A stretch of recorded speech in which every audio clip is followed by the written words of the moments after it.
খুবই প্রণিধানযোগ্য।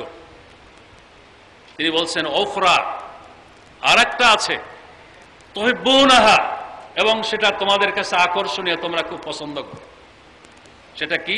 নাসরুম মিনাল্লাহি ওয়া ফাতহুন করিব, আল্লাহর সাহায্যে নিকটতম বিজয়।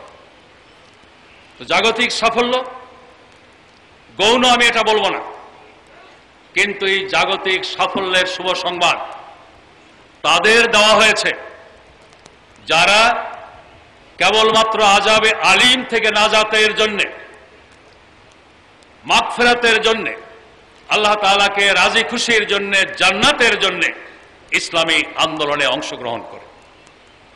কারণ জাগতিক সাফল্যের পরে রাষ্ট্রীয় কর্তৃত্ব এটা একটা বড় আমানত। এই আমানতের সদ্ব্যবহার করা, ইনসাফ করতে সক্ষম হওয়া, স্বজন প্রীতির ঊর্ধ্বে উঠে ইনসাফ করতে সক্ষম হওয়া তাদের পক্ষেই সম্ভব যারা দুনিয়াকে লাথি মেরে আখিরাতের সাফল্যকে অগ্রাধিকার দিতে সক্ষম। এই দৃষ্টিভঙ্গি আমাদের মধ্যে পরিষ্কার থাকতে হবে। এই আন্দোলনে যোগদানের সুযোগ পাওয়া এটা আল্লাহ তাআলার মেহেরবানি, আল্লাহ তাআলার বিশেষ মেহেরবানি।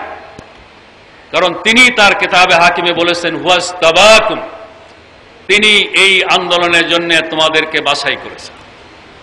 অনেকের মনেই প্রশ্ন, দিন কায়েমের আন্দোলন করা ফরজ, এইটা অনেক বড় বড় আলেম ওলামাও তো বলেন না। এরা অল্প শিক্ষিত অথবা স্কুল কলেজ বিশ্ববিদ্যালয়ে শিক্ষিত লোকেরা এটা পাইল। আসলে এই দিন কায়েমের আন্দোলন কোন শ্রেণী বিশেষ, গোষ্ঠী বিশেষের জন্য কোনো ঠিকাদারি নয়। আল্লাহ তাআলা যাকে চান তাকে এই কাজের জন্য বাছাই করেন, এবং আল্লাহ যাদেরকে এই কাজের জন্য বাছাই করেন তাদের প্রতি আল্লাহ সুবহানাহু ওয়া তাআলার রহমতের দৃষ্টি নিক্ষিপ্ত হয়।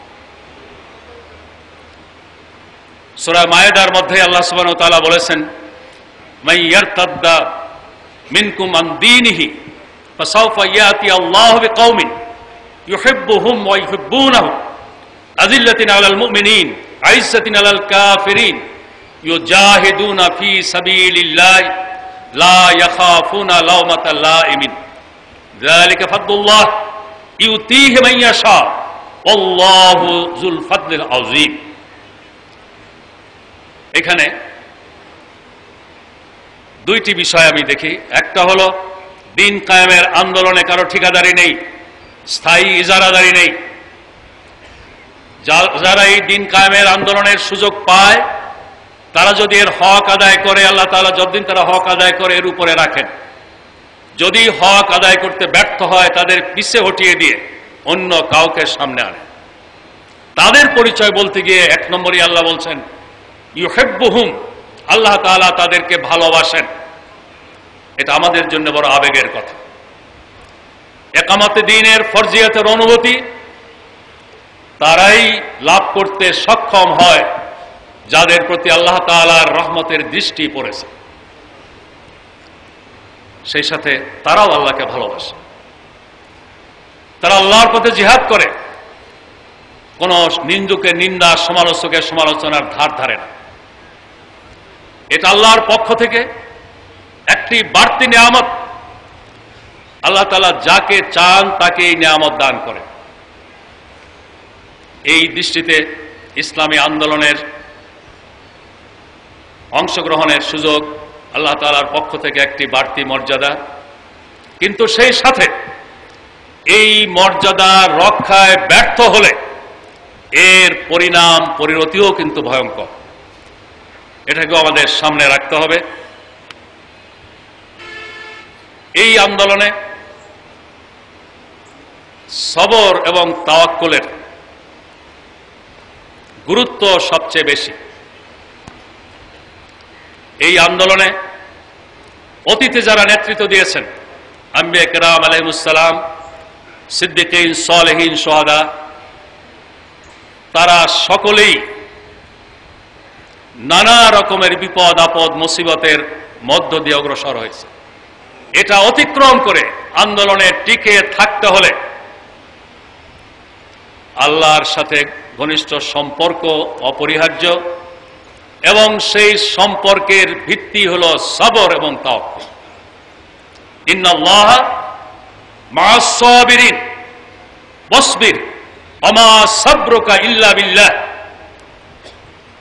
সবর করো, সবর তোমার বৃথা নয়, তুমি সবর করলে তোমার সাথে আল্লাহ আছেন।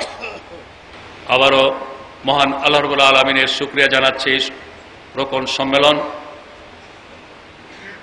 সফল হওয়ার জন্যে।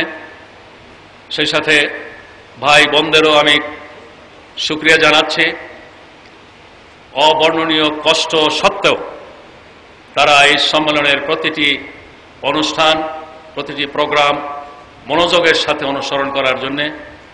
আমি আশা করব এই সম্মেলন আমাদের সাংগঠনিক জীবনে সুদূর প্রসারী একটি প্রভাব ফেলতে সক্ষম হবে। সেই সাথে বিরাজমান রাজনৈতিক পরিস্থিতিতেও জামাত ইসলামীকে একটি ঐতিহাসিক ভূমিকা পালনে সুযোগ করে দেবে।